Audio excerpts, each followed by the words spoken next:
What's good with y'all, man? It's CT Hazy, and today I'll be doing a tutorial on how I run my man-to-man defense this year.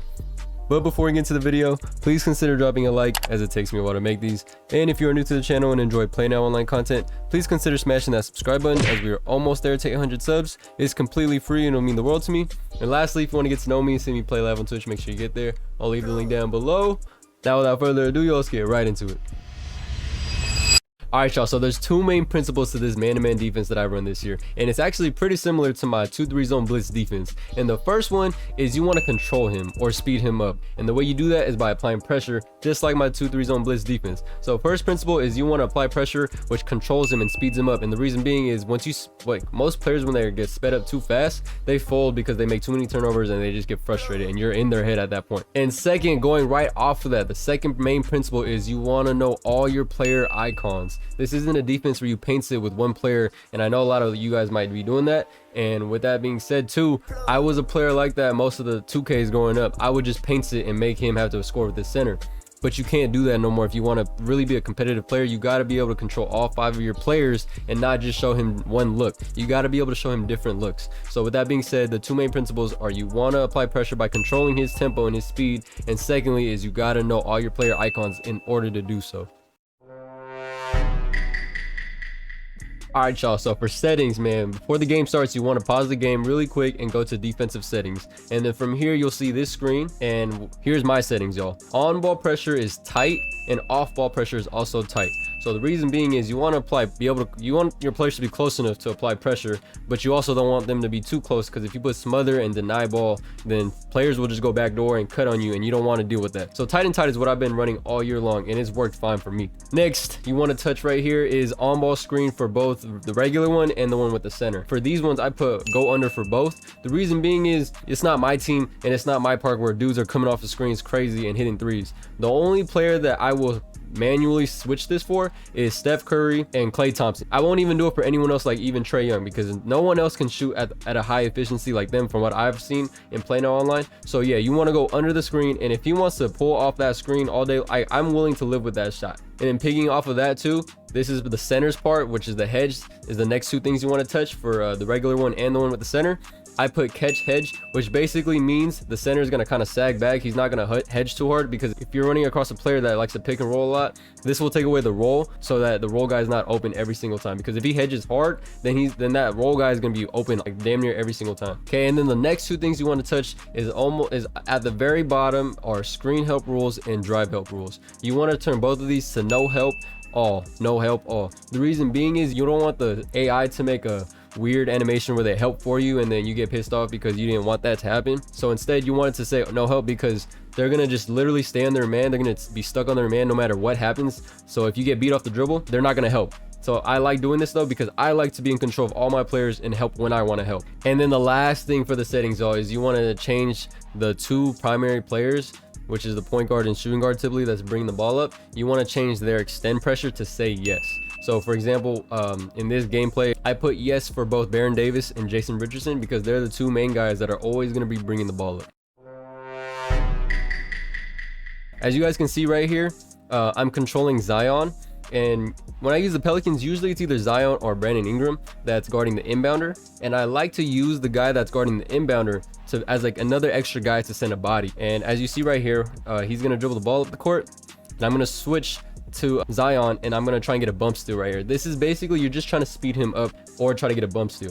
So right here, bam, I probably reached a little too early, but now he's a little spooked, and then now I'm just trying to read the next play. You're basically trying to play 2 steps ahead of him and figure out and kind of assume where he's throwing it. And you'll get into a lot of these type of situations if you play it the way I'm playing it. And I know this looks pretty far, but if you're just close enough to both of these guys, like right in the middle, and you're spamming that square, you'll get a steal animation 9 times out of 10. Right here, I didn't rotate early enough with Brandon Ingram, so I didn't get that steal. I was too late on it. But I'm already reading the next play again.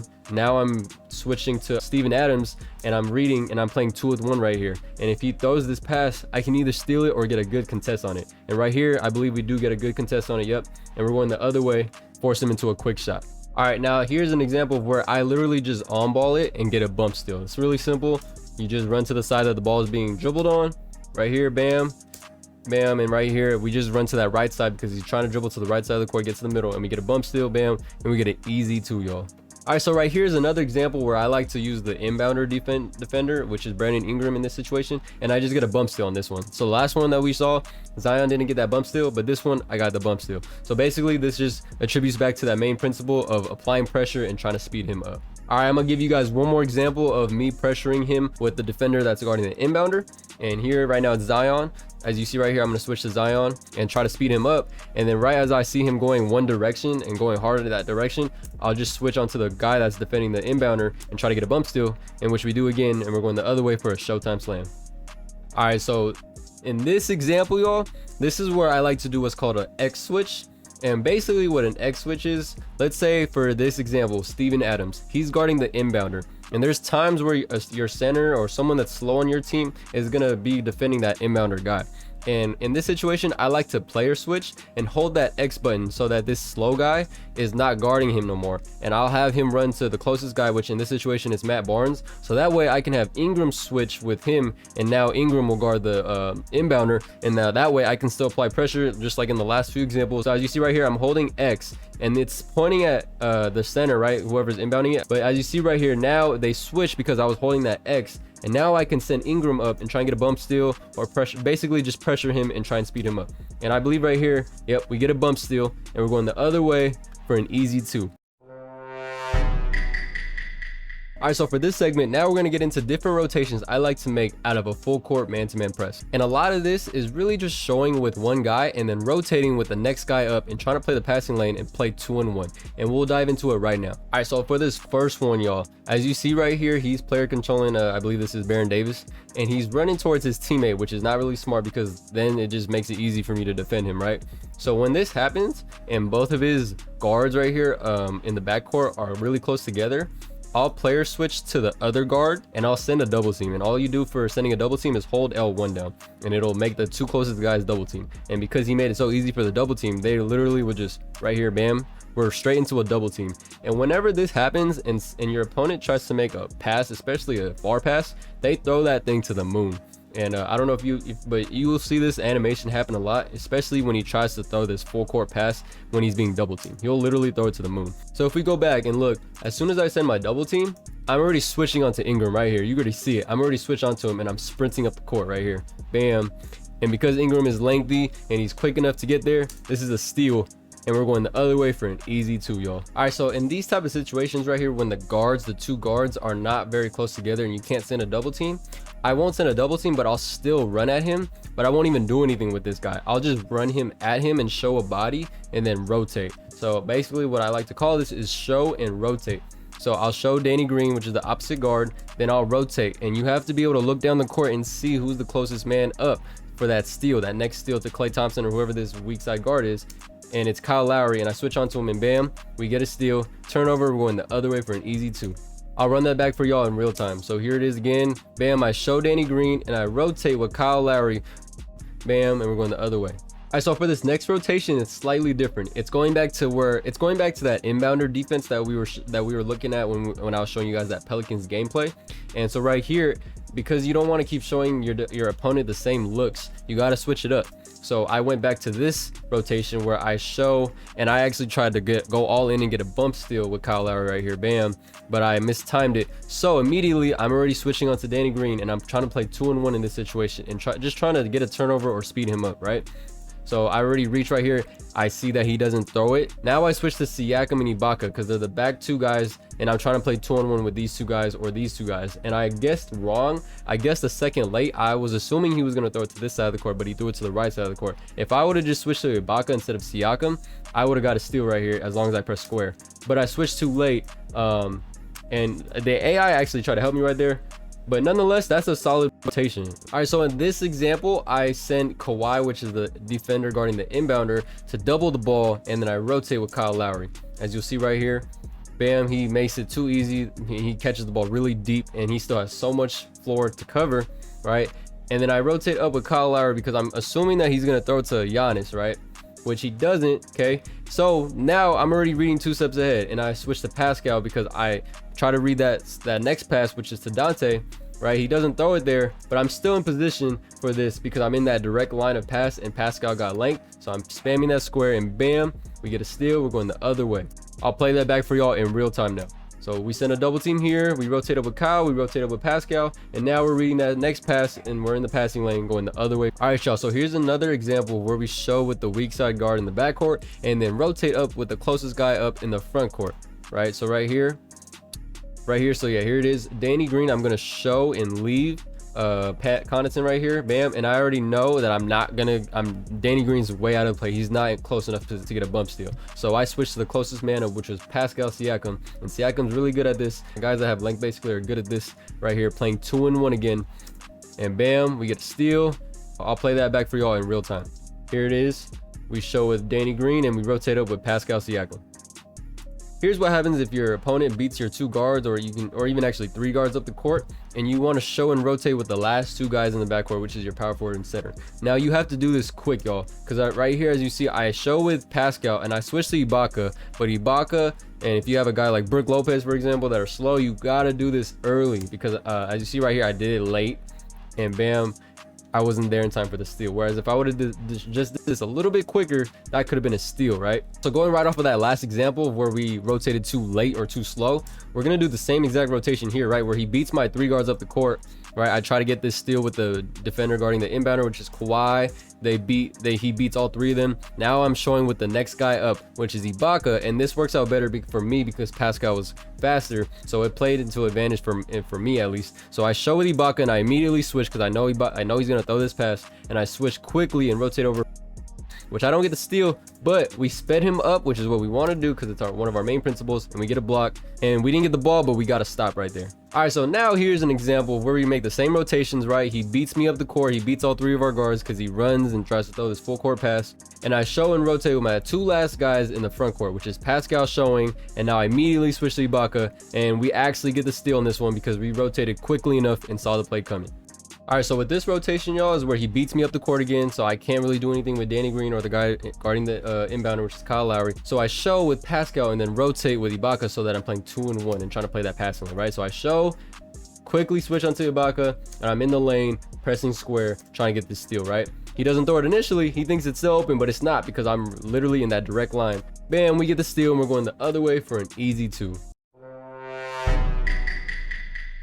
All right, y'all, for this segment, I'm going to show you guys 2 of my main rotations I like to make when I'm running up against an opponent that likes to run 4-out or even a 5-out offense. All right, y'all, so for this first rotation that I'm about to show you guys, this is probably my favorite rotation to make. Oftentimes, right, when guys like to run 4-out or 5-out offenses, it consists of 2 guys in the corner and 2 guys up top with 1 guy usually setting a screen, right? And I like to bring that guy from the weak side corner, whoever that is, to run and show. You're not even going to really try to get a bump steal, and you're just going to rotate down with this guy that's guarding the guard, usually a guard up top, right, in which it's Pascal. So I'm going to run, I'm going to show with Lowry, and then rotate down with Pascal. Bam, we get a steal, and we're going the other way for an easy 2. I'll run that back again for y'all in real time. Here it is. We show with Lowry. We don't even do anything with Lowry other than show, and then we just rotate down for a steal with Pascal Siakam. All right, y'all, so this is my second favorite rotation I like to make in the half-court situation, and instead of showing with that corner guy, I'll show with this guy up top, or the guard, whatever you want to call this guy, but the guy that's basically guarding a guy up top, and I'll show with him, which right now is Pascal, and then rotate up with that corner guy. So here it is, bam, I show with Pascal. I don't even do anything with Pascal other than show. Then I rotate up with that corner guy, which is Lowry, and bam, we get a hand on the ball, and we're going the other way for an easy layup. I'll run that back again for y'all in real time. So here it is. We're just gonna show with Pascal right here. Here it is. He shows. We rotate up with Lowry, that corner guy. Bam, we get a steal. Other way for an easy 2. All right, so this is a rotation I like to make in the half court when you're playing an opponent and he runs a 3-out, where you have 3 guards around the arc and 2 bigs down low. I like to make this rotation where I'll show with one of these wing guys, and right now it's going to be Bledsoe, and then I'll just rotate up with the guy that's guarding that big down low. Right here, bam, we show, and I believe actually, I sent the double team actually because they were so close, and then I just played 2-on-1 right here with Brandon Ingram guarding these 2 guys, and I reached, and I was out of position, so I just rotate with the next guy, which is Steven Adams, and now I'm playing 2-on-1 with these 2 guys. Right, and he made the right read. He didn't make it the pass to one of these 2 guys, which I wanted him to, but nonetheless he still takes a bad shot because we gotta and yeah, we're going the other way for an easy 2. Here it is again for y'all in real time. show with Bledsoe, rotate up with Ingram. We're trying to play 2-on-1 now and force him to make a turnover, but instead we get a contested shot, which should have been a contested shot. Nonetheless, we're going the other way for an easy dunk. All right, so now we're gonna get into how I like to defend on-ball screens in the half-court situation, especially when you're playing against a guy that likes to 3-hunt, right? If you're playing a guy like Steph Curry or someone that's using Trae Young, for example, there's someone that could really run off of screens, right? And here it is. I like to hedge hard with the guy that's defending the screener. So right in this situation, Danny Green is defending the screener, and I hedge it hard, and I usually try to go for a bump steal. And if that is not successful, I'll just rotate up with the next guy up to and take away this pass to the roller or whoever's fading, right? And right here I rotate over with Kawhi, and so that pass is not there. And we're in a great situation, especially if you're playing the team like the Warriors, because you're not worried about Wiseman or Wiggins over here shooting threes. Here's another example of where he goes for an on-ball screen and tries to 3-hunt, right? I immediately switch to the guy defending the screener, which is Kawhi, and I show hard so that he doesn't want to use the screen. He goes the other way, and in case he tries to hit the roller, I rotate over from the weak side corner guy, which is Kyle Lowry, to try and take away this pass, which we do, and we get a swing pass all the way to Wiggins. And now he only has 4 seconds to work, and this is the type of situation you want to be in as a defense, because now he has the ball in Wiggins' hands with 3 seconds left on the court, and he has no shot attempt. Like, we have him blocked right here, basically. All right, y'all, that is gonna wrap up this tutorial for my man-to-man defensive settings and breakdown. Let me know in the comments down below if you have any questions, comments, or concerns. I'll try to help y'all out to the best of my ability. But all right then, y'all, that is gonna wrap up this tutorial. Hope y'all dig it. If you are new to the channel, please don't forget to smash that subscribe button, as we are almost there to 900 subs. It's completely free and it'll mean the world to me. And as always, I appreciate every single one of y'all, and much love.